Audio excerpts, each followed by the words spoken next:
Morning जी, great morning. Lecture number 7 लेकर आ गया हूं आपके सामने। मैं भूपेश आनंद आप ही के लिए F5 performance management specifically for ACCA. I want to deliver one beautiful lecture named as lecture number 7, and that will be a concluding lecture for competitive base, for market based pricing decisions. Or I will say, as we have discussed that there are 4 types of approaches. जैसा मैंने आपको पहले ही बताया कि 4 तरह की approaches होती हैं प्राइसिंग को डिसीजन के लिए। आजकल हम पहली अप्रोच कर रहे हैं जिसका नाम है कंपटीशन बेस्ड अप्रोच, या आप मार्केट बेस्ड अप्रोच कह दें। आज लेक्चर नंबर 7 है, इसमें मैं मोनोपोली बताकर आपको पहली अप्रोच तो पूरे एक आइडिया दे दिया कि भाई इस तरह से मार्केट में प्राइसिंग की डिसीजंस होती हैं। और बेटे आज के इस लेक्चर में मैंने बड़े ब्यूटीफुल जिलेट का, इंडियन रेलवेज का एग्जांपल दिया, डिफरेंट एग्जांपल्स, कि आपको पता चले what I mean bye monopoly. What I mean by monopoly, what are the features of monopoly? So let's start with the journey. Great good morning. Lecture number 7, chapter number 7, lecture 7, chapter 7. बेटे आप समझ रहे हैं? Pricing decisions. We are doing imperfect competition. We are doing imperfect market. Within imperfect market, we are doing monopoly. And we have the real life examples.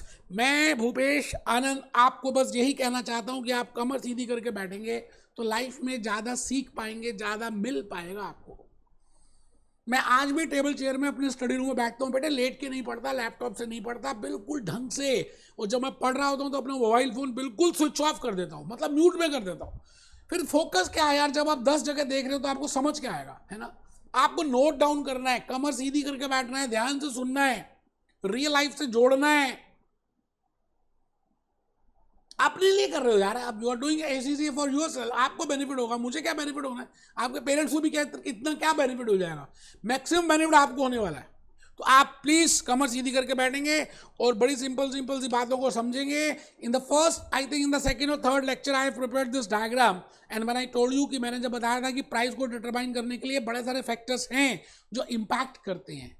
हमने पहला approach देखा competition based approach, जिसमें हमने परफेक्ट मोनोपोलिस्टिक, ओलिगोपोली और monopoly discuss किया।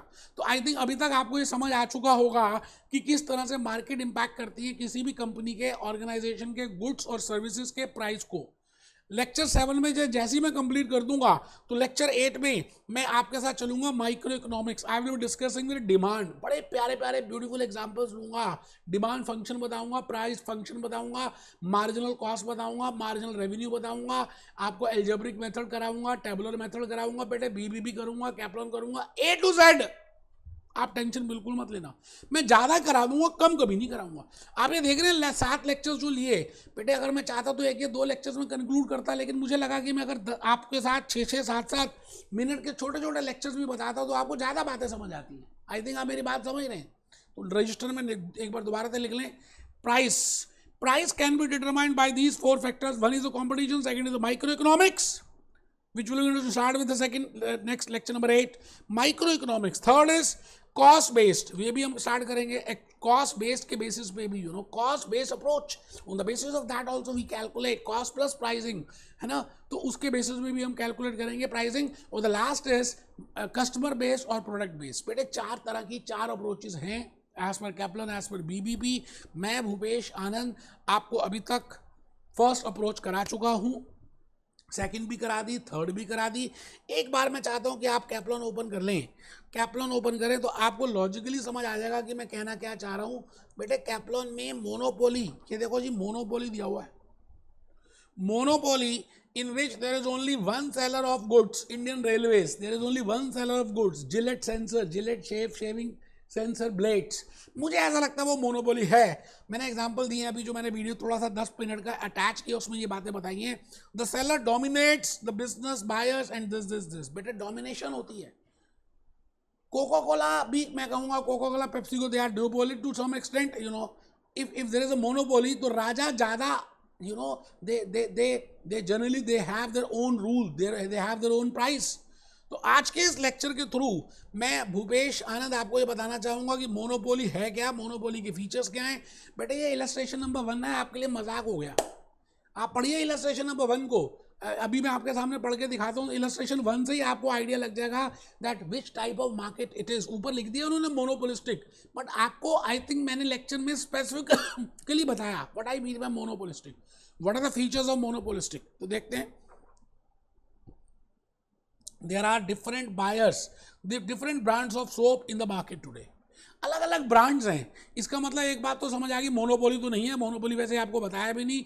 इसका मतलब ये भी समझ आ गया कि ओलिगोपोली नहीं है, क्योंकि इसका मतलब there are different brands. Okay, तो या तो ये परफेक्ट हो सकती है, मोनोपोलिस्टिक हो सकती है। अभी देख लेते हैं, because it is all soaps are similar because it is design to get the user. बेटे अब जैसे डव है, पॉन्ड्स है, लक्स है, लाइफ बॉय है, लिरिल है ना, अलग अलग तरह के साबुन है। तो ये कंपनी भी कह रही है साबुन बनाती हैं। One soap might claim that it this each, it means आपको पता है मोनोपोलिस्टिक कंपटीशन में हर कॉम्पिटिटर अपने प्रोडक्ट को डिफरेंशिएट करता है दूसरे प्रोडक्ट से। जैसे मैं आपके सामने ACC F5 की रिकॉर्डिंग कर रहा हूँ, तो मैं कैसे डिफरेंशिएट कर रहा हूँ कि मैं खड़ा होकर पढ़ा रहा हूँ, मैं एनर्जी के साथ पढ़ा रहा हूँ, मैं हैंड रिटन स्लाइड्स दे रहा हूँ, मैं रियल लाइफ एग्जांपल्स दे रहा हूँ, तो मैं आपको कहीं ना कहीं डिस्टिंग्विश कर रहा हूँ। तो दिस टाइप ऑफ मार्केट जो F5 की मार्केट भी है, मैं कहूँगा it is a monopolistic market. So my dear friends, आपको क्या होगा, एक केस स्टडी दे देंगे सेक्शन C में, और आपसे पूछेंगे बताओ भैया किस टाइप किस तरह की मार्केट है, तो you should be aware of the features. इसीलिए मैंने मेहनत की बेटे, लास्ट 5 6 7 लेक्चर्स में, आज 7th लेक्चर है। मैं चाहता था कि आपको अलग अलग अलग अलग अलग अलग तरह के वीडियोस देकर, छोटे छोटे वीडियोस देकर आपको आपके माइंड में वो कंसेप्ट को डालूं। अब वो बात अलग है कि आप पता नहीं कितनी ईमानदारी से कर रहे हैं या नहीं कर रहे। बेटा आपका अपना फायदा अपना नुकसान है, मेरा कोई फायदा नुकसान है नहीं, है ना। तो आपको मैं यही कहूँगा, गाइड करूँगा कि अभी जो मैं वीडियो थोड़ा सा अटैच कर रहा हूँ उसको ध्यान से देखना, मोनोपोली समझ आएगा। सेक्शन C में क्वेश्चंस आते हैं और हम फिर इस अप्रोच को आज कंक्लूड कर देंगे, ठीक है जी। When I say monopoly, whenever I say monopoly or pure monopoly, Apple Computers, Google, Indian Railways, all those companies comes in front of me. So I want to tell you what are the features of a monopoly. So please write down second point. You are preparing classrooms along with me. Following are the features of pure monopoly market structures. Following are the features of pure monopoly market structures. So these are the 5 benchmarks on the basis of which we will evaluate that whether this structure is a monopoly or not. Now in monopoly, I have considered monopoly. What is the meaning of monopoly? When there is one seller, only one person is there. So number of sellers, one seller, there is one seller is there. Product differentiation, the product is a unique product, as in case of 1990s Apple Computers was enjoying, the monopoly condition, because they have the unique product. Now they are not enjoying the monopoly condition, but at that time they were at the monopoly because they have the unique product. So the point is, number of producers, number of sellers, only one. As in case of Indian Railways, there is only one. As in case of Google search engine, there is only one major player. So number of sellers, one seller. Product differentiation, there is a unique product, so there has to be a product differentiation. Barriers to entry are very high. No one can enter directly to Google. Can compete with Google or Facebook, or can compete with Indian Railways, no doubt. Nowadays in Delhi, there is a concept of Delhi Metro. They are giving some type of competition to Indian Railways in coming future, but still there is a huge barrier to entry. No one cannot enter that market. Pricing power of the firm is considerable. There is a huge pricing power of the firm. Non-price competition. Advertising, every firm is advertising and they are advertising their product. So these are the 5 features which relate to a monopoly market. I repeat, I have discussed the 5 benchmarks in case of perfect. I have discussed 5 benchmarks in case of monopolistic. I have discussed 5 benchmarks in oligopoly. Now I have discussed 5 benchmarks in case of monopoly in my revisionary videos.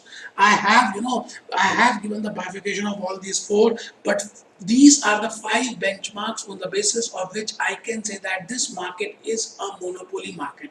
The first feature is number of sellers, one seller. Product differentiation is unique product. Barriers to entry is very high. Pricing power of the firm is very considerable. It means the company, the firm who is enjoying the monopoly, can determine the price. and there is non-price competition advertising. So these are the features. So I have given the examples also.